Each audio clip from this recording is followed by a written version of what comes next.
Thomas the tank engine has worked his branch line for many years and knows it very well.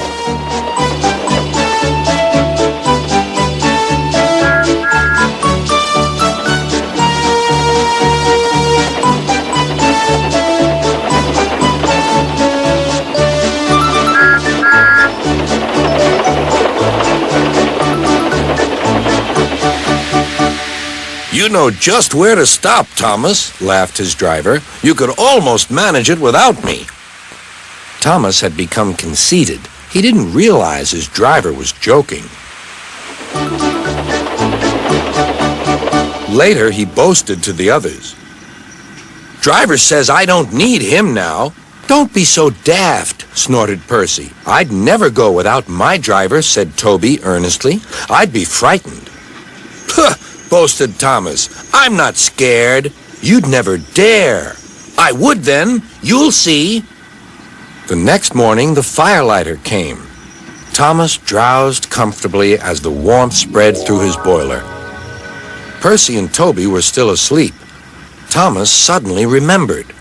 Silly stick in the muds, he chuckled. I'll show them. Driver said I could manage without him. I'll just go out and then I'll stop and whoosh! That'll make them jump. Thomas thought he was being clever, but really he was only moving because a careless cleaner had meddled with his controls. He soon found his mistake. He tried to whoosh, but he couldn't. He tried to stop, but he couldn't. He just kept rolling along. He didn't dare look at what was coming next. There was the stationmaster's house.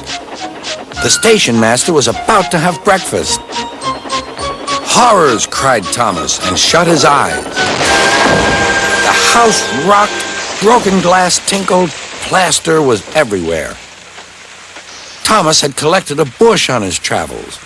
He peered into the room through its leaves. He couldn't speak. The stationmaster was furious. His wife picked up her plate. You miserable engine, she scolded. Just look what you've done to our breakfast. Now I shall have to cook some more. She banged the door. More plaster fell. This time it fell on Thomas. Thomas felt depressed. Workmen propped up the house with strong poles and laid rails through the garden. Then, the Scottish twin engines Donald and Douglas arrived.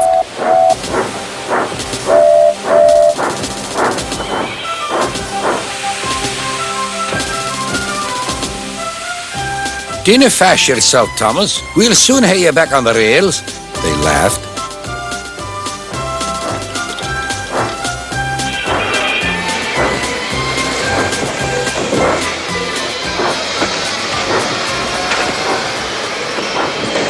Donald and Douglas, puffing hard, managed to haul Thomas back to safety. Bits of fencing, the bush, and a broken window frame festooned his front, which was badly twisted. The twins laughed and left him.